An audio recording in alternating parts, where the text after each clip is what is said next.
Welcome to all my dear student, this is Ajay Kumar from rational commerce classes. आज की class में हम लोग समझेंगे कि रेशियो एनालिसिस क्या होता है।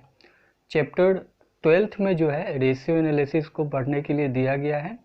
तो हम लोग पहले समझते हैं कि रेशियो एनालिसिस क्या होता है और रेशियो एनालिसिस जो होता है किस तरह से हेल्पफुल होता है अकाउंटिंग में। तो पहले हम लोग जानने का प्रयास करते हैं कि रेशियो क्या होता है। यहाँ पे देखा जाता है कि रेशियो जो होता है, हम लोग रेशियो को तीन तरीके से व्यक्त कर सकते हैं। रेशियो को जो है वो तीन तरीके से हम लोग व्यक्त कर सकते हैं। एक होता है रेशियो का प्योर फॉर्म, रेशियो के प्योर फॉर्म में क्या हम लोग करते हैं कि दो फिगर जो होता है, दो फिगर को आपस में हम लोग सीधे तौर पे उसके बीच में जो रिलेशनशिप होता है उसे हम लोग एस्टैब्लिश कर देते हैं। जैसे मान लेते हैं कि यहाँ पे दो फिगर हमारे पास है x और y। अब इसमें जो भी रिलेशनशिप है उसे हम लोग सीधे तौर पे एस्टैब्लिश कर देंगे। तो ये जो होगा हमारा रेशियो का, इसे हम लोग बोलेंगे कि ये जो हमारा है वो रेशियो का प्योर फॉर्म है।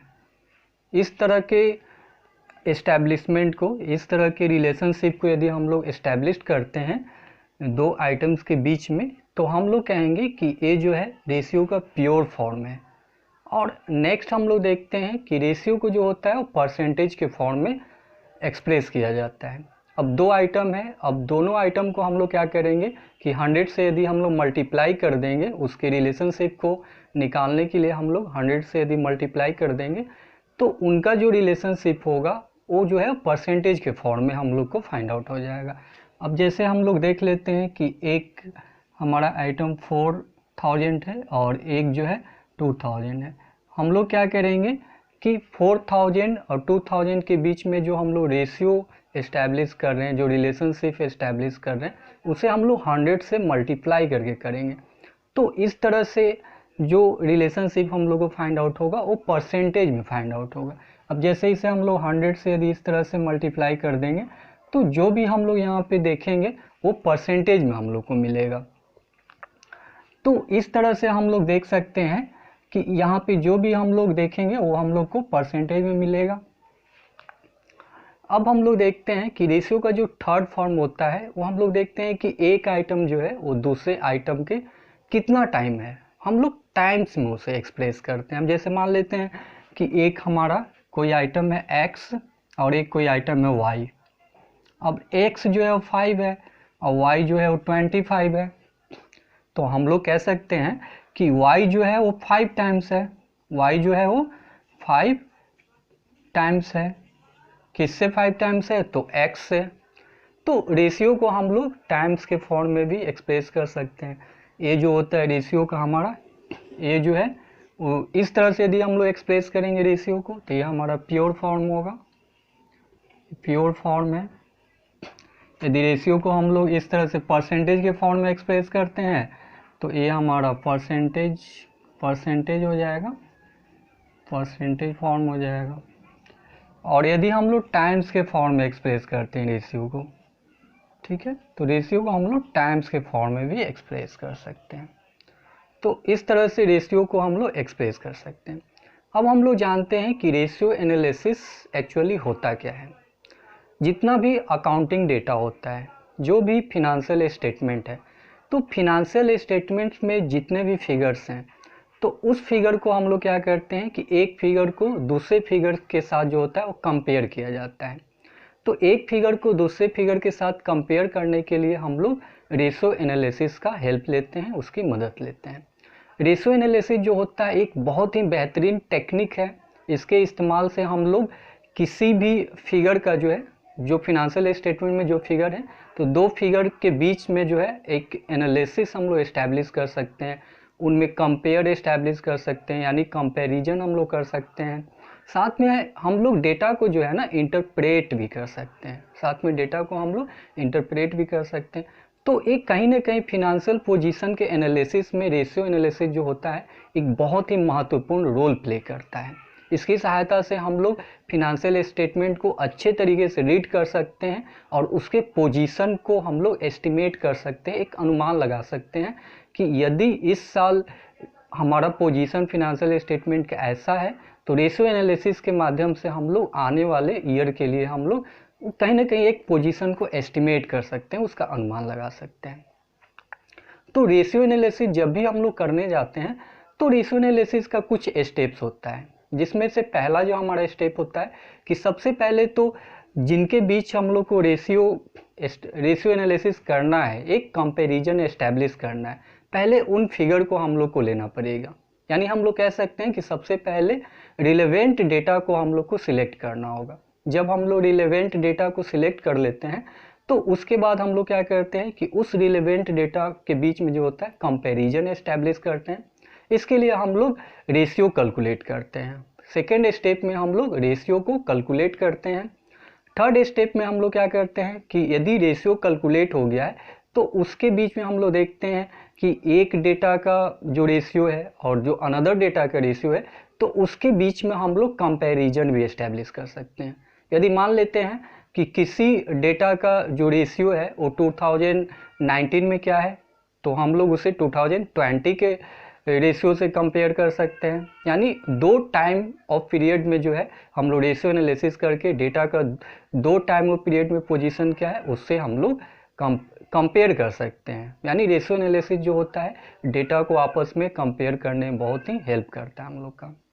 फिर साथ में हम लोग देखते हैं कि रेशियो एनालिसिस के आधार पे हम लोग किसी भी डेटा को अच्छे तरीके से इंटरप्रेट कर सकते हैं। तो इस तरह से 4 स्टेप होता है रेशियो एनालिसिस का। फर्स्ट वन कि रिलेवेंट डेटा को पहले सिलेक्ट करना होगा, फिर रेशियो कैलकुलेट करना होगा, फिर नेक्स्ट वन हमारा होता है कि दो रेशियो के बीच में हम लोग कंपैरिजन एस्टैब्लिश करते हैं, और नेक्स्ट वन होता है कि रेशियो के आधार पे हम लोग इंटरप्रिटेशन कर सकते हैं। इसके साथ हम लोग ये भी देखते हैं कि रेशियो एनालिसिस जो टूल्स है इसका क्या इंपॉर्टेंस होता है, रेशियो एनालिसिस टूल्स का क्या इंपॉर्टेंस होता है। तो फर्स्ट जो इंपॉर्टेंस होता है रेशियो एनालिसिस टूल्स का, फर्स्ट इंपॉर्टेंस होता है कि रेशियो एनालिसिस टूल जो होता है useful in simplifying accounting figure. जितना भी अकाउंटिंग फिगर होता है उसको सिंप्लीफाइंग करता है, एक सिंपल तरीके से हमारे सामने प्रस्तुत करता है। तो रेशियो एनालिसिस का पहला तो यूज ये हो गया कि जितना भी हमारा अकाउंटिंग फिगर होगा, जितना भी अकाउंटिंग आइटम्स होंगे या फिनेंशियल स्टेटमेंट में जितने भी आइटम्स हैं उनको एक सिंपल वे में हमारे सामने एनालिसिस के लिए प्रस्तुत कर सकता है। या रेशियो एनालिसिस की सहायता से हम लोग किसी भी डेटा को आसानी से एनालाइज कर सकते हैं। सेकेंड जो इसका यूज होता है कि रेशियो एनालिसिस जो होता है फिनेंशियल स्टेटमेंट के पोजीशन को एनालाइज करता है। फिनेंशियल स्टेटमेंट का पोजीशन क्या है उस पोजीशन को ये कहीं ना कहीं एनालाइज करता है।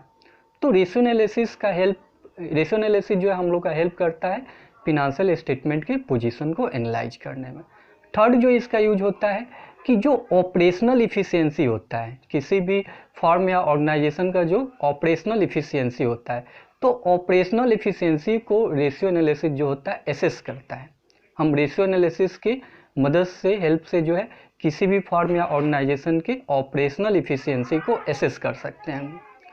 नेक्स्ट जो हमारा इम्पोर्टेंस होता है रेशियो एनालिसिस का कि जो फिनेंशियल पोजीशन होता है उसकी फोरकास्टिंग में जो होता है ना, रेशियो एनालिसिस बहुत इंपॉर्टेंट रोल प्ले करता है कि आने वाले ईयर में, आने वाले समय में यदि हम लोग रेशियो एनालिसिस करंट में जो डेटा है, जो करंट में फिनेंशियल पोजीशन है, यदि उसका हम लोग रेशियो एनालिसिस अच्छे से कर लेते हैं, अच्छे से एनालाइज करते हैं, तो ये हमें कहीं ना कहीं इंडिकेट करेगा कि आने वाले फ्यूचर में, आने वाले ईयर में क्या एक मतलब कि इस रेशियो के आधार पर हम लोग तय कर सकते हैं कि आने वाले समय में जो है फिनेंशियल पोजीशन कैसा रहने वाला है। यानी हम लोग कह सकते हैं कि कहीं ना कहीं ये फिनेंशियल फोरकास्टिंग में भी हम लोग का हेल्प करता है।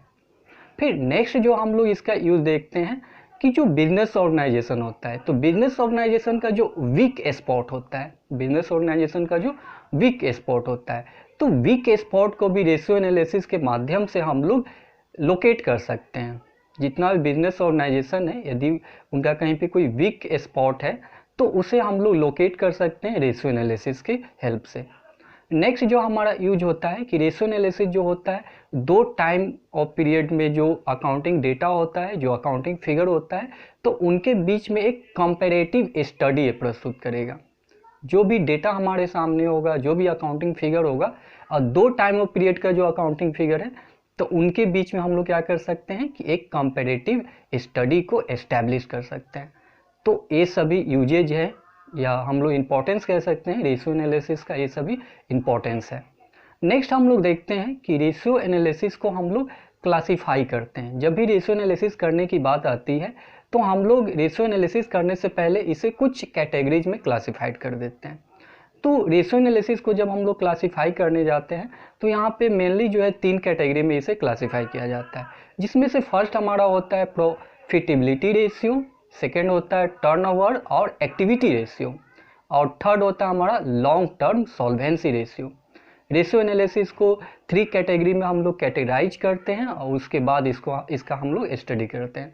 तो सबसे पहला जो हमारा कैटेगरी होता है वो प्रॉफिटेबिलिटी रेशियो होता है, सेकंड जो कैटेगरी होता है टर्नओवर रेशियो होता है, और थर्ड जो कैटेगरी हमारा होता है एक्टिविटी रेशियो होता है, थर्ड जो कैटेगरी हमारा होता है वो लॉन्ग टर्म सॉल्वेंसी रेशियो होता है।